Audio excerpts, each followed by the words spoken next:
और राहुल गांधी जी के साथ 24-25 पार्टियों की खिचड़ी है।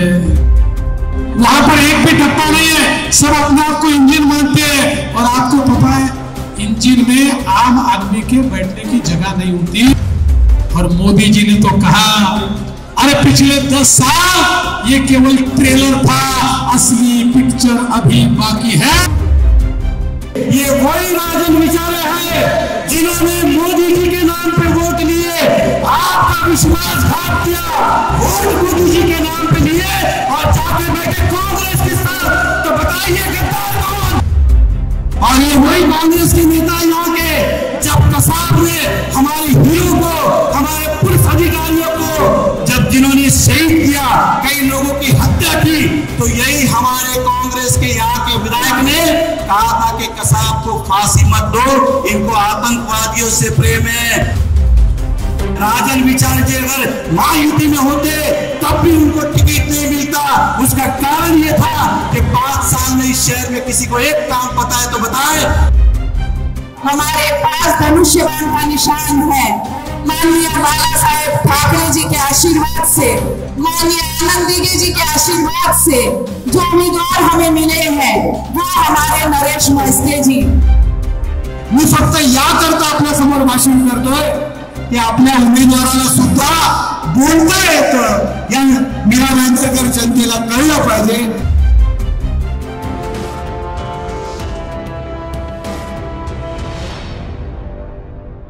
और राहुल गांधी जी के साथ 24-25 पार्टियों की खिचड़ी है। लेकिन मैंने उनको कहा अरे खिचड़ी वालों ये तो बताओ, हमारा तो तय है, हमारे तो प्रधानमंत्री मोदी जी है, आपका प्रधानमंत्री का उम्मीदवार कौन है? कोई बोलने को तैयार नहीं है। आखिर सुबह 9 बजे जो टीवी पर पोपटलाल आते हैं ना, पोपटलाल को बोलना पड़ा।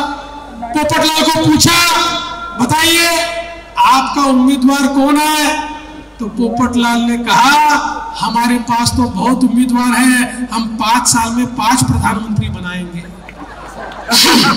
मैंने कहा बहुत अच्छी बात है, 5 साल में 5 प्रधानमंत्री बनाएंगे, लेकिन पहला कौन बनाएंगे ये तो बताइए। फिर मेरे ध्यान में आया ये क्या करने वाले हैं, एक कुर्सी रखेंगे। हम बचपन में संगीत कुर्सी खेलते थे, उस प्रकार से उस कुर्सी के इर्द गिर्द ये सारी पार्टियों के नेता घूमेंगे और जैसे ही म्यूजिक बंद होगा जो पहला नेता बैठेगा वो पहला प्रधानमंत्री, अगले साल जो दूसरा बैठेगा वो दूसरा प्रधानमंत्री। प्रधानमंत्री के पद को घंटा कुर्सी जैसा इन लोगों ने बनाया। और इनको बताओ ये प्रधानमंत्री का पद है, ये तुम्हारे घर का पद नहीं है, ये तुम्हारे उद्योग का पद नहीं है, ये तुम्हारा प्राइवेट प्रॉपर्टी का पद नहीं है, ये देश के प्रधानमंत्री का पद है। इसको बंटवारा करने का अधिकार तुमको नहीं है। हमारे विकास की ट्रेन को मोदी जी का इंजन लगा है, मजबूत इंजन है। अलग अलग पार्टियों की बोगियां, डब्बे लगे हुए हैं और इन डब्बों में सभी के लिए बैठने की जगह है। दीन, दलित, गरीब, आदिवासी, मजदूर, किसान, खेत मजदूर, सभी लोग, अल्पसंख्यक, ओबीसी, भटके, विमुक्त, सभी लोगों को बैठने की जगह हमारी इस ट्रेन में है। और इस ट्रेन में मोदी जी के इंजन के साथ हम लोग सबका साथ, सबका विकास कहते हुए सबको विकास की ओर ले जाते हैं। लेकिन दूसरी ओर क्या है?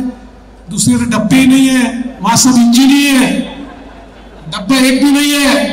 इंजन यानी राज ठाकरे वाला नहीं, वो अपने पास है, वहां सारे इंजन है। वहां पर राहुल गांधी कहते हैं मैं इंजन हूं, उद्धव ठाकरे बोलते हैं मैं इंजन हूं, हमारे पवार साहब बोलते मैं इंजन हूं, लालू जी का बेटा बोलता मैं इंजन हूं, मुलायम जी का बेटा बोलता मैं इंजन हूं, स्टालिन बोलते मैं इंजन हूं, ममता दीदी बोलते मैं इंजन हूं। वहां पर एक भी डब्बा नहीं है, सब अपने आप को इंजन मानते हैं। और आपको पता है इंजन में आम आदमी के बैठने की जगह नहीं होती, इंजन में केवल ड्राइवर बैठता है। और इनका इंजन ऐसा है, राहुल गांधी के इंजन में बैठने की जगह केवल सोनिया जी और प्रियंका जी को है।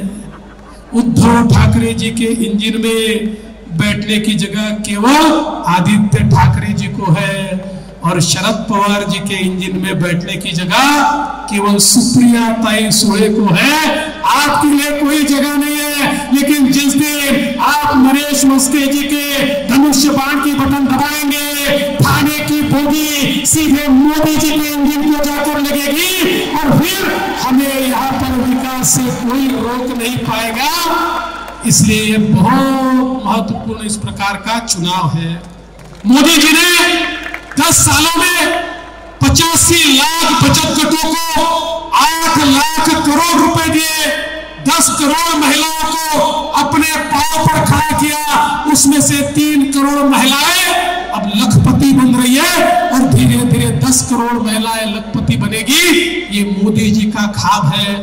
और बंधुओं, अब इस मंच के ऊपर महिलाएं कम दिख रही है, लेकिन अब हमारा राज समाप्त होने वाला है। मोदी जी ने तय किया है 2026 के बाद विधानसभा में 33% विधायक महिलाएं होगी और संसद में 33% हमारे सांसद ये भी महिलाएं होगी। महिलाओं का राज आने वाला है, क्योंकि मोदी जी कहते हैं जब एक पुरुष को अपने पैरों पर हम खड़ा करते हैं तो केवल पुरुष पैरों पर खड़ा होता है, लेकिन महिलाओं को करते हैं तो पूरा परिवार पैरों पर खड़ा होता है।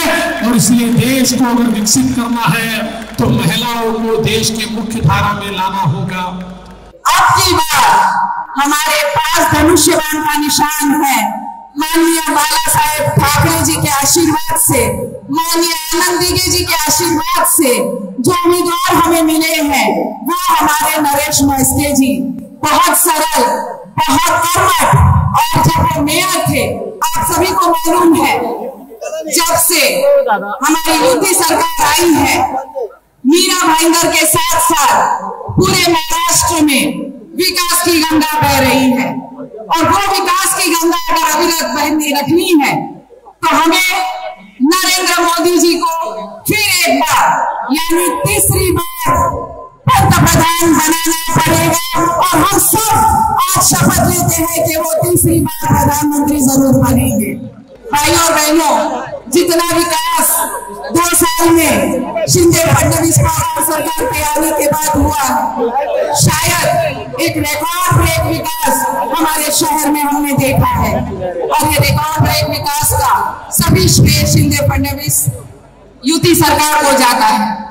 और इसीलिए जब विचारधारा एक सी हो, नीचे से ऊपर तक जब एक विचार हो, नीचे से ऊपर तक जब हमारे धर्म के विचार एक हो, हमारे सनातन धर्म के विचार एक हो, हमारे विकास के विचार एक हो, तब ये काम कितनी आसानी से हो सकता है। इस बात का अनुभव हमने 2 साल में लिया है और ये अनुभव हमें अगले 5 साल में भी चाहिए। ये वही राजन विचारे हैं जिन्होंने मोदी जी के नाम पे वोट लिए, आपका विश्वासघात किया, वोट मोदी जी के नाम पे लिए और जाके बैठे कांग्रेस के साथ। तो बताइए गद्दार कौन? ऐसे गद्दारों को सबक सिखाना है कि जिन्होंने मोदी जी के साथ साथ जनता का विश्वासघात किया है। और जो जनता का विश्वासघात करता है उसे ना देश माफ करता है ना जनता माफ करती है। और कुछ लोग हमारे यहाँ के नेता कांग्रेस के, वो कहते हैं बार बार हर भाषण में संविधान खतरे में है। मैं उनसे इतना ही कहना चाहता हूँ, इतना ही संविधान से आपको प्रेम थी, मोहब्बत थी, तो पूरे देश में आपने संविधान क्यों नहीं लागू किया? कश्मीर में क्यों नहीं लागू किया? और जिसने संविधान लिखा ऐसे महापुरुष डॉक्टर बाबा साहेब अम्बेडकर, माननीय उप मुख्यमंत्री जी, त्यावेळी ज्यांची सरकार होती, केंद्रात त्यांची सरकार, महाराष्ट्रात त्यांची सरकार, महापालिकात त्यांची सरकार, डॉक्टर बाबा साहेब अम्बेडकर जी का जब पुतला मीरा भाईंदर में लगाने का था, 2 साल गोडाउन में बंद करके रखा। आपने जितना बड़ा पाप किया है, डॉक्टर बाबा साहेब अम्बेडकर के पुतले को 2 साल गोडाउन में रखा, उसे सम्मान पूर्वक पराजित करने का काम किया, तो उस समय देवेंद्र फडणवीस जी की सरकार ने किया है और हमने किया है। और ये वही कांग्रेस के नेता यहाँ के, जब कसाब ने हमारे हीरो को, हमारे पुलिस अधिकारियों को जब जिन्होंने शहीद किया, कई लोगों की हत्या की, तो यही हमारे कांग्रेस के यहाँ के विधायक ने कहा था कि कसाब को फांसी मत दो, इनको आतंकवादियों से प्रेम है, कांग्रेस को हमसे और देशवासी से कोई लेना नहीं, केवल अपनी राजनीति कर रही है। इसलिए आपको मौका मिला है ऐसे कसाब प्रेमी, ऐसे आतंकवाद प्रेमी, ऐसे गद्दारों से बदला लेने के लिए कि इस बार इतनी ताकत के साथ बटन दबाए धनुष्यबाण का कि आने वाले 5 पीढ़ी तक याद रखे कि गद्दारी का मतलब क्या होता है। देश के साथ, मोदी जी के साथ, जनता के साथ जिन्होंने गद्दारी की है उनका हिसाब लेना है। राजन विचार जी अगर महायुति में होते तब भी उनको टिकट नहीं मिलता। उसका कारण यह था कि 5 साल में इस शहर में किसी को एक काम पता है तो बताए।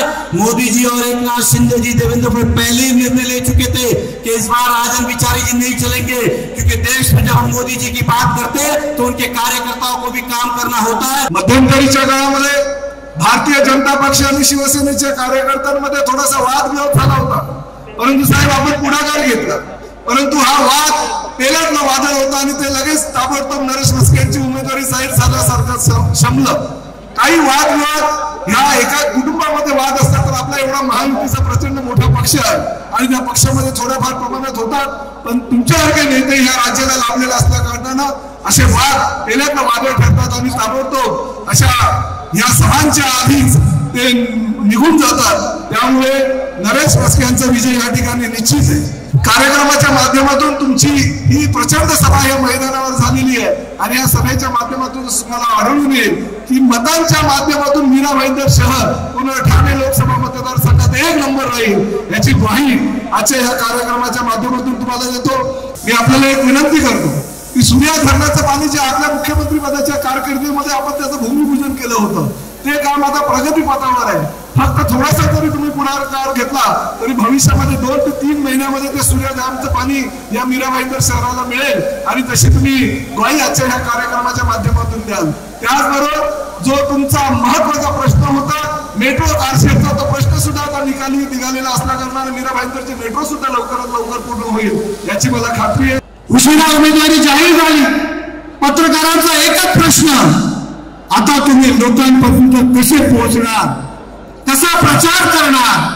मी आनंदाने या ठिकाणी सांगेन माझ्या सर्व नेत्यांच्या जीवावरती आज या नरेश म्हस्केचा ठाणे लोकसभा मतदारसंघातील 6 विधानसभा मतदारसंघातील एक राऊंड पूर्ण झालेला आहे. आज या क्षणाला मी प्रत्येकाला एकच कारण सांगत होतो, जरी उशिरा उमेदवारी जाहीर झाली तरी मी लोकांपर्यंत पोहोचणार. तो माझ्या महायुतीतील पक्षातील प्रत्येक पदाधिकारी आणि कार्यकर्त्यांच्या जीवावरती. आम्ही फक्त निवडणुकीपुरतं काम करत नाही, तर आम्ही 365 दिवस 24/7 आमचा पदाधिकारी आणि कार्यकर्ता लोकांसाठी काम करत असतो, लोकांसाठी झगडत असतो आणि त्याच्या जीवावरती आम्ही निवडणूक लढतो. देवेंद्र फडणवीस साहेब यांना मुंबईला मीटिंग करता जायचंय. मी फक्त याकरता आपल्या समोर भाषण करतोय की आपल्या उमेदवाराला सुद्धा बोलता येतं या मीरा भाईंदर जनतेला कळलं पाहिजे आणि याकरता हे 4 शब्द आपल्या समोर मी बोलतोय. आप सभी गृहिणियां यहाँ पर उपस्थित है इतनी भारी तादाद में और आप सभी मोदी जी का नाम हर जगह हर कोने तक पहुंचाइए और उन्हें बिल्कुल 404